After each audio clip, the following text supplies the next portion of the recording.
जो लोग बुद्धिमान हैं वो ये जानते हैं कि शब्द हथियार की तरह होते हैं जिनसे किसी को भी बचाया जा सकता है या किसी को भी मारा जा सकता है। अब आप सोच रहे होंगे कि शब्दों से किसी को मारा कैसे जा सकता है, तो जरा सोचिए, ज्यादातर आत्महत्याओं के पीछे किसका कारण होता है? किसी के पति ने कुछ कहा, किसी के पिता ने कुछ कहा और उन लोगों ने आत्महत्या कर ली। ये आत्महत्या किसके कारण हुई? वो पीड़ित के मन को इतना दुखी कर गए कि उसके मन से वो दुख सहना और ज्यादा बर्दाश्त करना नामुमकिन हो गया और इसी वजह से उन्होंने आत्महत्या कर ली। ऐसे ही आपके शब्द किसी को नया जीवन प्रदान कर सकते हैं। जब कोई आदमी उदास होता है या दुखी होता है तो आपके शब्द उसमें एक नया जोश, एक नया उत्साह भर सकते हैं और एक हारा हुआ आदमी अपने जीवन में एक नई शुरुआत कर सकता है, सिर्फ शब्दों के माध्यम से, हमारी वाणी के माध्यम से। तो अब तक आप ये तो समझ ही गए होंगे कि हमारे शब्द हमारे जीवन को किस तरह निर्धारित करते हैं। शब्दों में कितनी ताकत होती है और किसी से बात करते वक्त हमें कितनी सावधानी से अपने शब्द चुनने चाहिए। आज की जो बोध कहानी मैं आपको सुनाने वाला हूँ उसमें आपको सीधे सीधे तौर पे कुछ ऐसे तरीके पता चलेंगे, कुछ ऐसी परिस्थितियाँ पता चलेंगी जहाँ पे आपको हमेशा चुप रहना चाहिए। कुछ परिस्थितियों में अगर आप कुछ नहीं बोलेंगे तो वही आपके लिए सबसे ज़्यादा बेहतर होगा। इससे पहले कि आप इस कहानी में खो जाएं, इस चैनल को सब्सक्राइब ज़रूर कर लें। तो चलिए कहानी शुरू करते हैं। एक बार की बात है, एक युवा लड़का एक बार एक बौद्ध भिक्षु के पास पहुंचा। वो काफी परेशान लग रहा था और उसने बौद्ध भिक्षु से जाकर पूछा कि हे महात्मन, मैं अपने आप से परेशान हूँ, अपने आप से दुखी हूँ। बाहरी रूप से मुझे कोई दुख नहीं है, मैं धन धान्य संपन्न हूँ, मुझे कोई शारीरिक रोग भी नहीं है, लेकिन मैं खुद से परेशान रहता हूँ, अपने मन से परेशान रहता हूँ। अक्सर मेरी बातों को मेरा कोई भी दोस्त गंभीरता से नहीं लेता है और ना ही मेरे परिवार के लोग मेरी किसी बात को गंभीरता से लेते हैं। मैं जो कुछ भी सलाह देता हूँ या तो वो उसे मजाक में उड़ा देते हैं या फिर उसे गंभीरता से लेते ही नहीं हैं। मेरी बातों को कोई गंभीरता से क्यों नहीं लेता है? क्यों मेरी बातों पे कोई अमल नहीं करता? क्यों मेरी बातों में कोई रुचि नहीं दिखाता? क्या कारण है? कृपया मुझे बताने का कष्ट करें और मेरे मन के इस दुख को दूर करें। ये सुनकर बौद्ध भिक्षु ने कहा कि आज सुबह मैं चलित ध्यान करके वापस आ रहा था। रास्ते में कुछ कौवे कांव कांव कर रहे थे और वहीं पर जब मैं चलता हुआ कुछ दूर आया तो मुझे एक मोर की मधुर आवाज सुनाई दी। ये सुनकर अचानक मेरे मन में ख्याल आया कि कौवे कितना कांव कांव करते हैं, कितना बोलते रहते हैं, लेकिन कोई भी प्राणी कौवे की आवाज को पसंद नहीं करता। मोर हमेशा सही परिस्थिति के हिसाब से बोलता है। जब भी बारिश होने वाली होती है और बादल घिराते हैं और बारिश होने की आशंका होती है, ऐसे में मोर अपनी मधुर आवाज में गाता है जो सभी को प्रिय होता है, सभी को अच्छा लगता है। ऐसे ही अगर इंसान सही परिस्थिति के हिसाब से सही शब्द बोले, सही वाणी बोले, तो वही वाणी दूसरों के लिए संगीत हो जाती है, संगीत बन जाती है और दूसरे लोग तुमसे सम्मोहित हो जाते हैं और वहीं पर तुम्हें सब लोग गंभीरता से लेने लगते हैं। और दूसरी तरफ अगर तुम यूं ही बेफिजूल ऐसे ही बोलते रहते हो, बिना किसी बात के बोले चले जाते हो, तो फिर तुम्हें कोई गंभीरता से नहीं लेता। तुम उस कौवे की भांति हो जाते हो जिसकी वाणी कोई पसंद नहीं करता और बाद में तुम्हें दुख होता है कि तुम्हें कोई गंभीरता से क्यों नहीं लेता। इसीलिए अपने शब्दों को बेहद बुद्धिमानी के साथ इस्तेमाल करना सीखो। अगर तुम नहीं सीखोगे तो समाज में तुम्हें कोई सम्मान या कोई गंभीरता से नहीं लेगा। ये सुनकर वो युवा लड़का बोला कि हे बंते, मैं जानता हूँ कि मैं ज्यादा बोलने की बीमारी से ग्रस्त हूँ, मुझे इतना नहीं बोलना चाहिए, लेकिन मैं अपने आप पे काबू नहीं रख पाता और ना ही मैं इतना बुद्धिमान हूँ कि मैं अपने शब्दों को नाप तोल कर बोल सकूँ। मैं तो किसी से बात करते वक्त इतना सोचता भी नहीं कि मुझे अपने शब्द किस तरह इस्तेमाल करने हैं। कृपया करके कुछ ऐसी परिस्थितियाँ बता दीजिए जहाँ पर मुझे कम बोलना है या फिर बोलना ही नहीं है, हमेशा चुप रहना है। अगर आप मेरा ऐसे मार्गदर्शन कर सकते हैं तो मेरा जीवन आसान हो जाएगा और मुझे ज़्यादा दिमाग या अपनी बुद्धि लगाने की भी ज़रूरत नहीं पड़ेगी। ये सुनकर बौद्ध भिक्षु ने मुस्कुराते हुए कहा कि हे बंते, वैसे तो इंसान को हर परिस्थिति में सोच समझकर ही बोलना चाहिए, लेकिन अगर वो हमेशा होश में नहीं रह पाता है, ध्यान में नहीं रह पाता है, तो मैं तुम्हारे दैनिक जीवन की कुछ ऐसी परिस्थितियां बता रहा हूं जहां पर तुम्हें हमेशा चुप रहना है। अगर तुम ऐसी जगहों पे कुछ बोलोगे तो तुम्हारा अपमान ही होगा या फिर तुम्हें कोई गंभीरता से नहीं लेगा। सबसे पहली जगह या यूं कहें परिस्थिति जहां पर इंसान को हमेशा चुप रहना चाहिए, वो है जब किसी ऐसे विषय के बारे में बातचीत हो रही हो जिसके बारे में आपको कोई जानकारी ही नहीं है। तो ऐसी परिस्थिति में व्यर्थ में बीच में टांग अड़ाना, अपना ज्ञान देना, व्यर्थ का ज्ञान, आपको कुछ पता नहीं है लेकिन फिर भी आप अपना ज्ञान देने के लिए उत्सुक हैं, तो ऐसी जगह पर आपका अपमान ही होगा।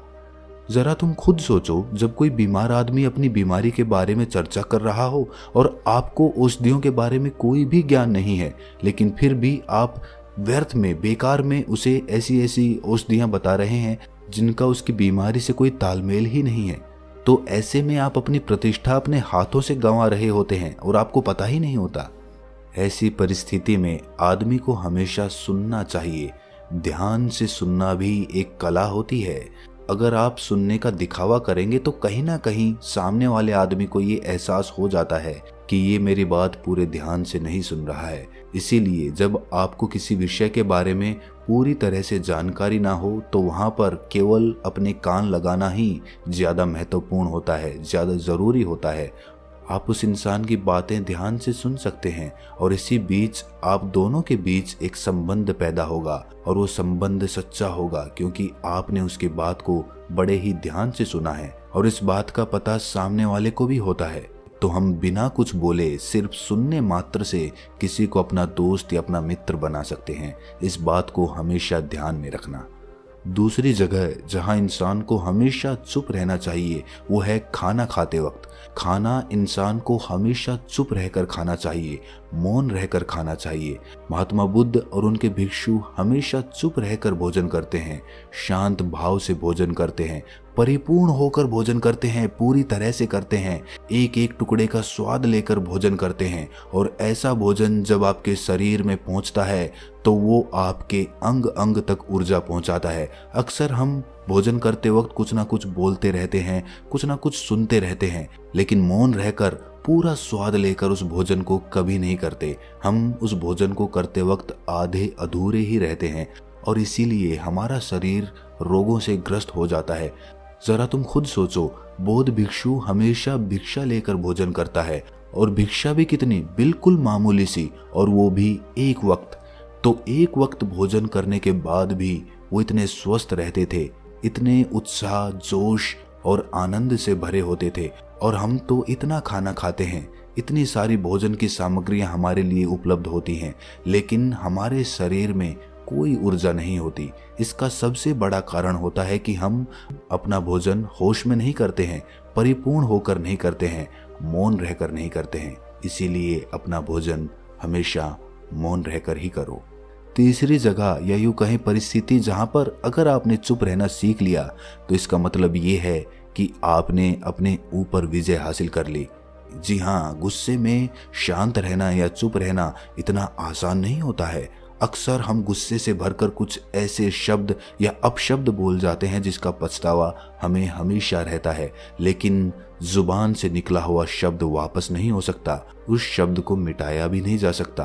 अब वो जिंदगी भर हमारे दामन से जुड़ चुका है और वो गुस्से में बोला गया अपशब्द हमारे चित्त को समय समय पर बेचैन करता रहता है, दुखी करता रहता है। लेकिन गुस्से के वक्त चुप रहना सीखना भी एक बहुत बड़ी कला होती है। गुस्से में आदमी का अपने ऊपर काबू कहाँ रहता है, अपनी इंद्रियों को वो वश में कहाँ रख पाता है। इसीलिए इस कला को आप तभी सीख सकते हैं जब आप गुस्सा भी होश में रहकर कर पाएं। जब भी आपको गुस्सा आए, आपके दिमाग में सिर्फ एक ही बात आए कि मुझे चुप रहना है, मुझे किसी से कुछ गाली गलौज नहीं करना, किसी को कोई अपशब्द नहीं बोलना। और जब ये विचार गुस्से के साथ जुड़ जाता है और धीरे धीरे ये आदत बन जाता है तो आप अपने गुस्से को भी काबू में करना सीख जाते हैं। जब भी कभी गुस्सा आए तो किसी को कुछ बोलने की बजाय कुछ शारीरिक व्यायाम करना शुरू कर दो। उछलना, भागना, दौड़ना, जाके जिम करना, कुछ भी आप ऐसा व्यायाम कर सकते हो जिसमें आपका शरीर थक जाए। आप पाएंगे कि जब आपका शरीर थक जाता है तो आपका मन भी शांत हो जाता है। आपने उस गुस्से की ऊर्जा को एक सकारात्मक रूप दे दिया। और यही बुद्धिमान व्यक्ति की पहचान होती है, जो दूसरों के तानों से भी अपना घर बना लेता है, अपनी कामयाबी के रास्ते निकाल लेता है। वही सच में बुद्धिमान आदमी है। जो जहर को भी दवा बनाकर इस्तेमाल करना सीख जाए, वही असली बुद्धिमान होता है। चौथी जगह जहां आप चुप रहेंगे तो आपके लिए वही सबसे ज्यादा बेहतर होगा, वही आपको सम्मान दिलाएगा। चौथी जगह है जब चार लोग आपस में बैठकर बातें कर रहे हों, कोई बैठक कर रहे हों, तो वहां पर जब चार लोग बात कर रहे होते हैं तो चारों लोग एक साथ तो बात कर नहीं सकते। एक बार में एक व्यक्ति बोलेगा और तीन सुनेंगे, तभी वो बैठक कामयाब हो पाएगी, तभी वो चर्चा सही रूप में आगे बढ़ पाएगी। लेकिन अगर कोई आदमी ऐसा बैठा हुआ है जो बीच में ही दूसरे की बात काटकर अपनी बात को ऊपर रखना चाहता है, तो ऐसे में वो चर्चा या वो बैठक आपको कहीं नहीं पहुंचाएगी और चारों लोगों के बीच आप सबसे मूर्ख कहलाओगे। अगर आपको अपनी बात कहनी है तो सामने वाले को अपनी बात पूरा करने दो, उसके बाद अपने विचार रखो। यही एक भद्र पुरुष या फिर कहीं जेंटलमैन की पहचान होती है। और आखिरी जगह, अगर हमारे माता पिता हमें कुछ कह देते हैं, हमारे बड़े बुजुर्ग हमें किसी बात पर डांट देते हैं या हमें थप्पड़ भी मार देते हैं, तो ऐसी जगहों पे आपका चुप रहना ही उनके प्रति सम्मान दिखाएगा, उनके प्रति आदर का भाव व्यक्त होगा। अगर आप उनके सामने उनका विरोध कर देते हैं, उनका प्रतिरोध कर देते हैं, तो वो गुस्सा तो थोड़ी देर बाद शांत हो जाएगा, लेकिन वो कही गई बात, वो विरोध किया हुआ शब्द या फिर कुछ भी उल्टा सीधा हमेशा आपके मन को सताएगा और आपके माता पिता को हमेशा यही लगेगा कि आज ये हमारी इज्जत नहीं करता, आज ये हमारी बात नहीं मानता, क्योंकि ये कमाने लग गया है, ये बड़ा आदमी बन गया है। ऐसी ऐसी बातें उठेंगी, ऐसे ऐसे तंज कसे जाएंगे। इसीलिए ऐसी जगहों पे आप मौन रहिए, चुप रहिए, कुछ मत बोलिए। अपने गुस्से को अपने अंदर ही पी लीजिए, कुछ व्यायाम कर लीजिए, भाग लीजिए, दौड़ लीजिए, आपका मन अपने आप शांत हो जाएगा। आखिर में बौद्ध भिक्षु ने अपनी बात को खत्म करते हुए कहा कि कम शब्दों में अपनी भावनाओं को उतारना सीखो। शब्द हथियार की तरह होते हैं। बोलो तो होश में बोलो, ध्यान में बोलो।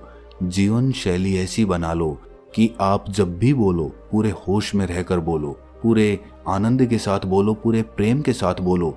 ऐसी वाणी बोलो जो दूसरे के दिल को ठंडक पहुंचाती हो, दूसरे के मन को भी शांत कर देती हो। और वो तभी संभव है जब आप प्रतिपल होश में रहकर बोले। इसके बाद वो युवा लड़का बौद्ध भिक्षु के सामने नतमस्तक हो गया और उनको प्रणाम करते हुए अपने घर वापस लौट गया। तो दोस्तों, कैसी लगी ये कहानी आपको कमेंट सेक्शन में ज़रूर बताना, और अच्छी लगी हो तो इस चैनल को सब्सक्राइब ज़रूर कर लेना। तो मिलते हैं अगली किसी कहानी में, तब तक के लिए अपना ख्याल रखें।